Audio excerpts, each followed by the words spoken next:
Welcome to Penrose Learning, where we make understanding easy. You start by connecting the Focusrite and launching software.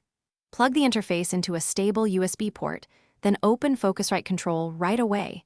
This configures sample rate and routing. Next, install or confirm the driver is active in your OS sound preferences and set the interface as the default input and output. Once done, select the same sample rate in both Focusrite Control and your DAW to avoid clicks. Make sure phantom power is off until your microphone requires it to prevent surprises. You now prepare the DAW and set levels. Create a mono audio track and assign the exact Focusrite input channel. This ensures you record the mic rather than a loopback feed. Then adjust preamp gain while watching the interface meters. Aim for peaks around -12 to -6 decibels so you have headroom.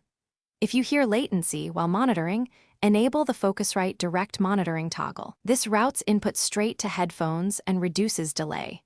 Finally, arm the track to record and confirm input signal on the DAW meter. You finish by recording and verifying the take. Do a short test recording, then listen critically for noise, clipping, or latency. If problems appear, adjust gain or enable a low-cut filter to tame rumble.